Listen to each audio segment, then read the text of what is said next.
The sea is black. Moonlight barely glints off the restless waves. Somewhere in the Solomon Islands, August 1943, three small silhouettes tear through the darkness, engines growling like beasts beneath the surf. Spray lashes their decks as they slice forward at 40 knots, their wooden hulls humming with strain.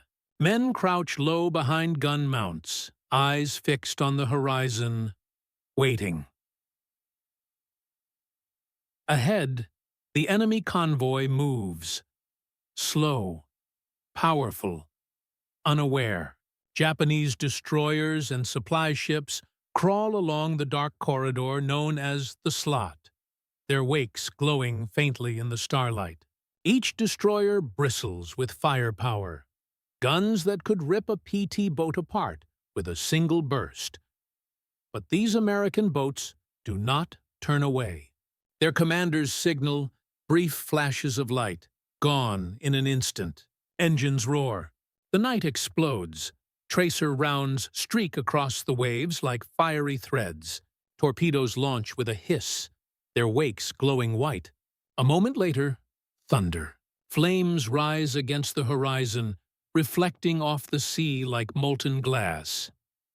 In the chaos, the viewer asks the question every sailor once did. How could these small wooden boats challenge the steel giants of empire? December 1941. The world's oceans were aflame. Pearl Harbor lay in ruins.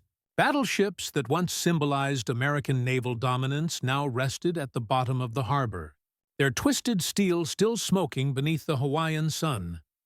The U.S. Navy faced a brutal truth. Its grand strategy, built on massive fleets of heavily armored ships, had been shattered overnight. Japan's Imperial Navy controlled the Pacific. Its destroyers and carriers roamed freely, striking with precision and confidence. The United States needed a weapon that could strike back fast, something agile, something unpredictable. From this desperation came an idea few had taken seriously before the war: the patrol torpedo boat, or simply the PT boat. They were small, barely 80 feet long, made of layered mahogany, not steel. They had no armor to speak of. A direct hit from a destroyer's gun would tear them apart. But what they lacked in size, they made up for in speed. Powered by 3 roaring Packard engines, they could skim across the surface of the water at over 40 knots. Each carried 4 torpedoes, twin 50-caliber machine guns, and a crew of barely a dozen men. They were floating gun platforms, light, fast, and expendable. In a war defined by overwhelming firepower, this concept was radical. The U.S. Navy, long dominated by admirals who favored steel over wood, was skeptical. Many dismissed the PT boat as a mosquito craft, a novelty at best. But after Pearl Harbor, the Navy could afford no arrogance. They needed something, anything, that could challenge Japan's control of the seas. Across the Atlantic, Germany's Kriegsmarine had already proven the potential of small, fast vessels. Their Schnellboots, or E-boats, harassed British shipping in the English Channel with deadly success. The British used MTBs, motor torpedo boats, in return.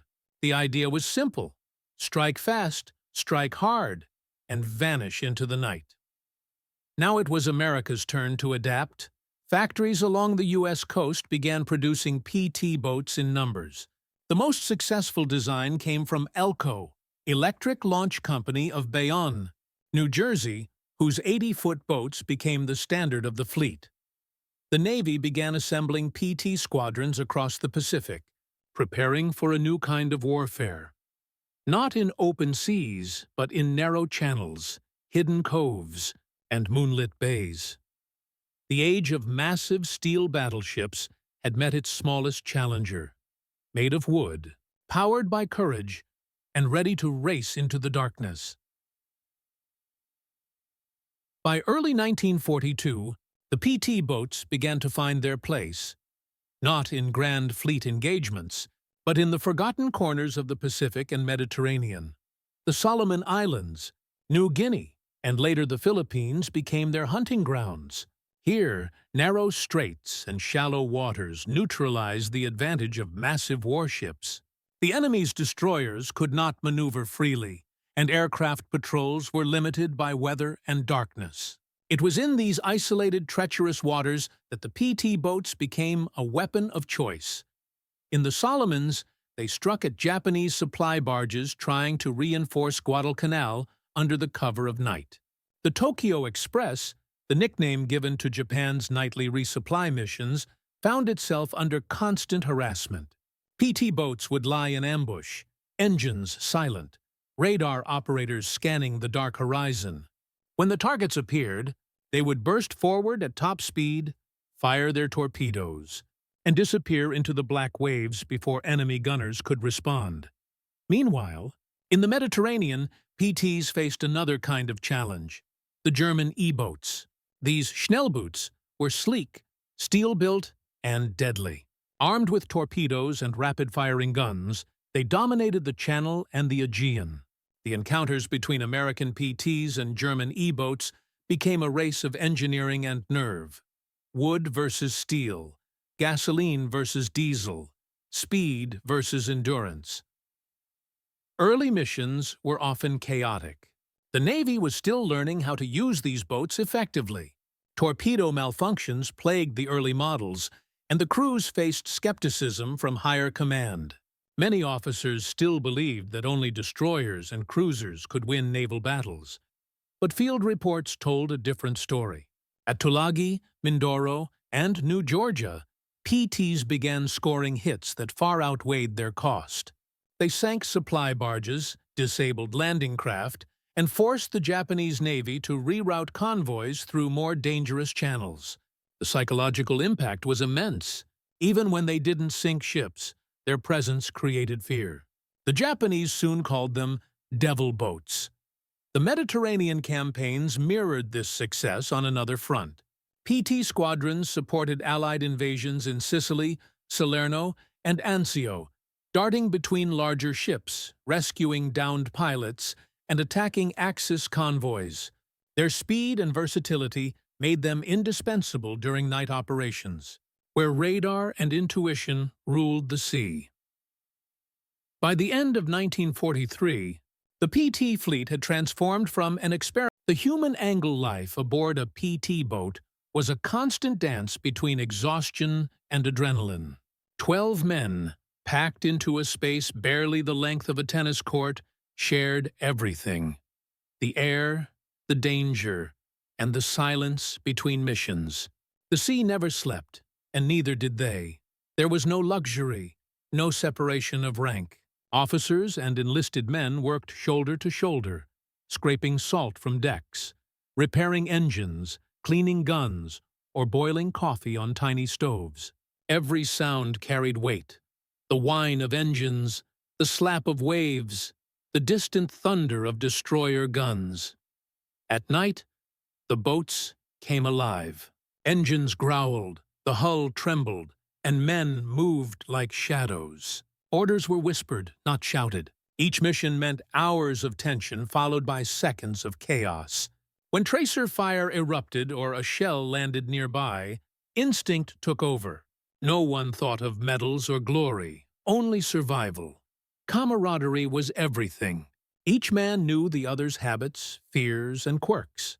A single mistake, a misjudged turn, a jammed gun, could doom them all. But they trusted one another completely. It was this human bond, not machinery, that held the PT fleet together. The technological angle if the men were the soul. Then the Packard engines were the heart. 3 massive 12-cylinder gasoline engines, roaring with over 200 horsepower each, gave the PT boats their defining trait: speed. The roar could be felt in the chest, a deep vibration that turned the fragile wooden hull into something alive. The design was both brilliant and risky. The hull was built from laminated mahogany, light enough to fly across the surface but vulnerable to gunfire and shrapnel. Armor was almost non-existent. Even small-caliber rounds could punch through the thin skin. But the wood also meant flexibility and repairability. Damage that would cripple a steel ship could be patched within hours with new planks and glue. Their weapons were equally daring. 4 Mark 8 torpedoes sat in tubes or roll-off racks, capable of sinking a destroyer with a single hit. But they were unreliable. Many failed to detonate, forcing crews to close in dangerously close before firing. As the war advanced, crews modified their own boats, adding 20mm cannons, rocket launchers, and extra 50-caliber guns scavenged from aircraft wrecks. Innovation became instinct. Radar soon changed everything. Compact SO radar units gave PT crews eyes in total darkness, revealing shapes that would otherwise remain ghosts. Combined with human intuition and courage, these fragile boats became predators in the night, silent, fast, and unpredictable. They were machines of improvisation, proof that technology alone never wins wars, but the people who wield it can make it unstoppable. The tactical angle in the darkness of the Pacific and Mediterranean, PT boats turned speed into strategy. They weren't built to stand toe-to-toe with battleships. They were built to strike and vanish. Every mission was a gamble, with survival measured in seconds. Their tactics were simple, but deadly when executed perfectly. Crews would wait in ambush along known enemy routes, narrow straits, coastal passages, or harbor exits. Engines idled, barely audible above the wind. When the target appeared, often a Japanese destroyer or a German supply ship, the boats lunged forward, accelerating from silence to full throttle in moments. Torpedoes were launched from just 1,000 or 2,000 yards, far closer than safety allowed. After firing, PTs banked sharply, engines screaming, tracer rounds chasing them through the waves. Some missions ended in explosions and victory, others in silence and loss. In places like Blackett Strait and the Bismarck Sea, PT boats harassed convoys relentlessly. Even when torpedoes missed, they forced enemy ships to change course, slow down, and scatter, disrupting operations with mere presence. Theirs was warfare defined by nerve and precision, the art of surviving long enough to strike again. The enemy perspective. At first, the Axis commanders dismissed the PT boats as toys, plywood nuisances, unworthy of serious concern. Japanese destroyer captains laughed at their fragility. German officers viewed them as desperate improvisations from an overwhelmed enemy. But contempt would turn to respect. Reports from the Solomon Islands and the Mediterranean began to tell a different story. Convoys were ambushed in narrow channels. Supply barges were destroyed under cover of night. Destroyers wasted ammunition firing blindly into the dark, chasing phantoms that had already disappeared. The Japanese Navy, frustrated and humiliated, dubbed them devil boats. Their commanders ordered increased night patrols and even aircraft to sweep the waters before major movements. The Germans, equally wary, began arming their S-boats with heavier guns and radar, a direct response to the hit-and-run attacks that threatened their Mediterranean logistics. For every sunk PT boat, the Allies gained a lesson, and the Axis lost confidence in their own dominance. The site of a small wooden craft, 1943-44, the waters of reckoning. By 1943, the war at sea had entered a new, desperate phase. The Solomon Islands, once dotted with Japanese outposts, became a deadly testing ground where speed and nerve mattered more than steel and size. The U.S. Navy's patrol torpedo boats, wooden, agile, and barely the length of a tennis court, faced off against destroyers and supply convoys that dwarfed them. The PT crews called it running the slot, the narrow channel between the Solomons, where every night became a duel in the dark. The enemy was faster than radar, more brutal than logic. Yet the PTs pressed forward, hiding in the shadows until their engines erupted into action. In the Mediterranean, similar scenes unfolded. American and British PT and MTB, motor torpedo. Boat units hunted German S-boats and Axis freighters along Italy's coast. It was a chess match of torpedoes, searchlights, and courage. Every encounter was a reminder that the sea belonged not just to the mighty, but to the bold. The PT-109 incident. Courage in the abyss among the hundreds of missions fought in obscurity. One became immortal. On the night of August 1st 2, 1943, Lieutenant J.G. John F. Kennedy commanded PT-109 near the Blackett Strait. The boat was idling in darkness when suddenly, out of the black horizon, the Japanese destroyer Amagiri appeared, a steel behemoth slicing through the night at high speed. Before the crew could react, Amagiri rammed the small craft in two. Flames, chaos, and screams erupted across the water.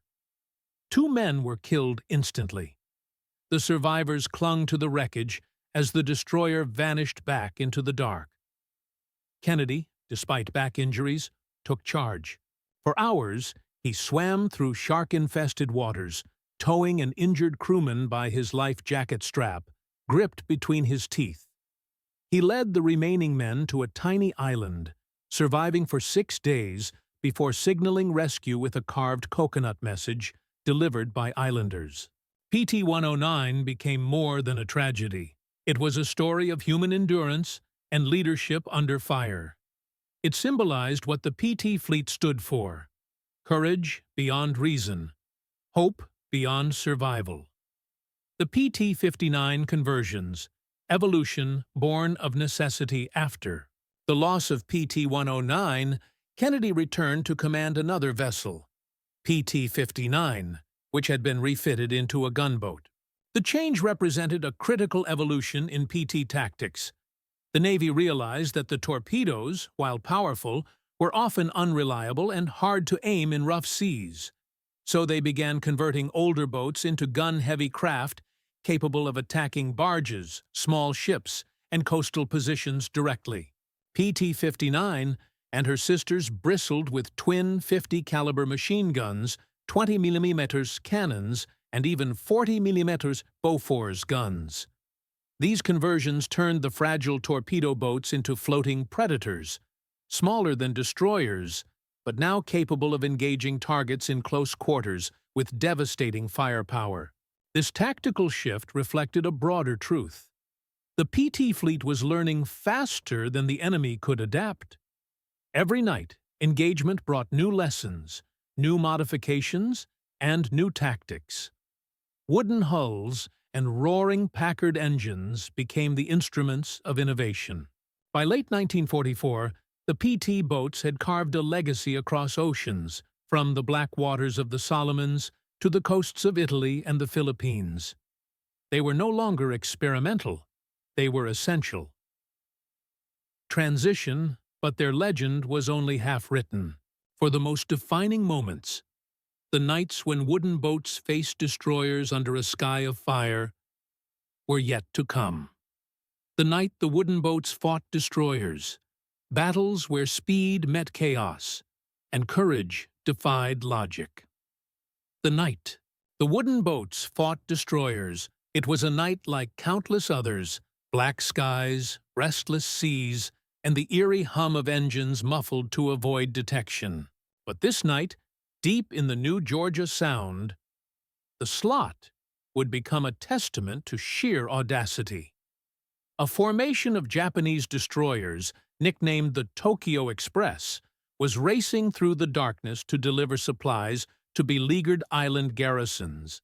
Each ship displaced over 2,000 tons of steel and bristled with artillery that could obliterate anything smaller than a cruiser.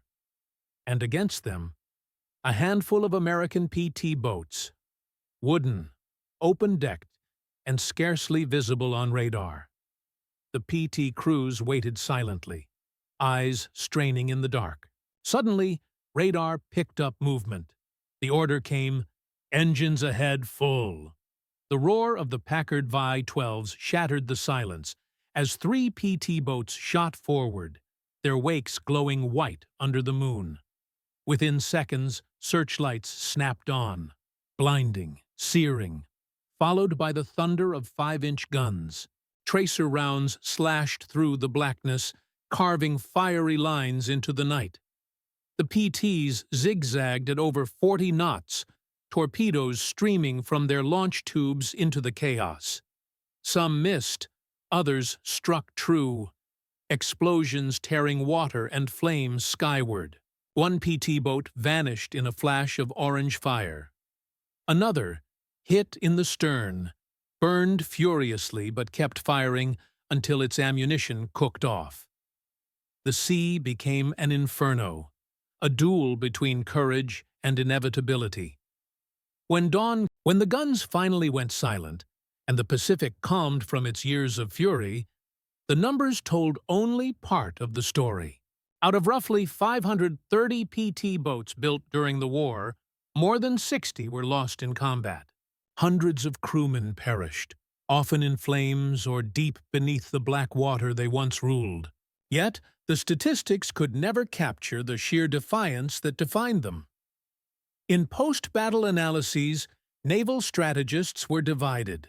Some saw PT boats as costly, fragile experiments. Others viewed them as essential symbols of adaptability and innovation. What was undeniable was their psychological effect. Every destroyer commander, German or Japanese, knew that the night sea could no longer be trusted. Out of the shadows, at 40 knots, could come a wooden phantom, carrying torpedoes that could split a ship in half. Reports from the Japanese Imperial Navy began to acknowledge the danger of these devil boats. Their own sailors learned to fear the telltale roar of Packard engines and the white V-shaped wakes of torpedoes slicing toward them. In the Mediterranean, German supply crews called them Die Schnellen Tod, the fast death. Allied propaganda made legends of them. Posters and newsreels showcased the PTs as David against Goliath, the embodiment of American ingenuity and courage. Hollywood followed quickly.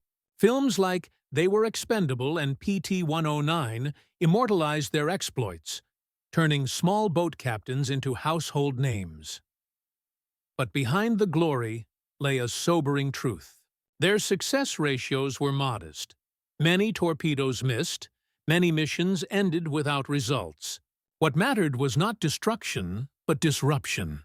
PT boats harassed supply routes, forced enemy fleets to alter plans, and inflicted a psychological wound that could not be measured in tonnage. Each encounter, whether in the Solomon Islands, the Mediterranean, or New Guinea, taught the same lesson. Speed and audacity could challenge power itself, and in doing so, the PTs changed the language of naval warfare forever. Transition. But as 1944 arrived, and the tides of war shifted, the age of the small wooden raider began to fade, replaced by larger ships, faster aircraft, and a new kind of warfare that would make the PTs a relic of courage rather than a weapon of necessity. By late 1944, the world of naval warfare had changed. The Pacific was no longer dominated by night convoys or island supply runs. It had become a theater of overwhelming firepower and air supremacy. Where once PT boats had slipped between the shadows, now skies filled with carrier-based aircraft and seas with destroyer escorts armed with radar, depth charges, and long-range guns. The small wooden boats that had once outpaced steel giants suddenly seemed obsolete. Their speed no longer guaranteed survival. Their torpedoes, designed for ambushes, were dwarfed by the range of naval bombers and the precision of radar-guided guns. By 1945, most PT squadrons were reassigned to secondary roles: harbor patrols, reconnaissance, and rescue missions. Many of the surviving boats were burned or scuttled after the war, their plywood hulls too fragile for peacetime use, their maintenance costs too high to justify preservation. On isolated beaches across the Pacific, some were simply pulled ashore and abandoned. their wooden frames left to rot beneath tropical rain. The men who served aboard them, however, carried the memory for life. Veterans of the PT squadrons spoke not of medals, but of camaraderie, the bond forged between 12 men in a space no larger than a bus, where every sunrise could have been their last. Among them was Lieutenant John F. Kennedy, whose survival from PT-109's destruction became a story of endurance and leadership that would echo into his presidency. To the world, he remained the most famous PT skipper, a living symbol of courage in the face of hopeless odds. The U.S. Navy, reflecting on the war, drew lessons that would influence the next generation of combat craft. The idea of small, fast, heavily armed vessels did not die with the PT boats. It evolved into the missile boats and fast attack craft of the Cold War, inheriting the same principles of mobility and surprise. The wooden hulls may have vanished, but the doctrine survived, that the sea could still belong to the bold, not just the big. Transition. Yet beyond statistics and rusting hulls lies something deeper. What these small, fearless boats meant for the future of naval warfare, and for the men who dared to sail them into the impossible. In the vast silence that followed the Second World War, the roar of the Packard engines faded into history. Yet the echo of those wooden boats, fragile, fast, and fearless, still lingers across the world's oceans. The PT boats were never meant to win wars alone. They were built to prove an idea, that speed, courage, and ingenuity could challenge the weight of empire. Against steel cruisers and destroyers, they stood as defiance made tangible. Men in plywood hulls facing fire that should have destroyed them instantly, yet somehow did not. Their story endures not only in museums or movies, but in every modern fast attack craft that skims the sea today. In the stealthy missile boats of the U.S. Navy, in the torpedo crafts of Japan, in the littoral vessels that patrol narrow straits around the world, all carry the same spirit, the belief that mobility and audacity can still outthink might. And beyond technology, there remains something deeply human. The PT sailors taught that courage is not measured by the thickness of armor, but by the will to face the unknown, to strike, to endure, and to survive when reason says you shouldn't. Their wooden hulls may have burned away long ago, but their legacy, swift, daring, and unyielding, still cuts across the dark waters of history like a wake that never fades.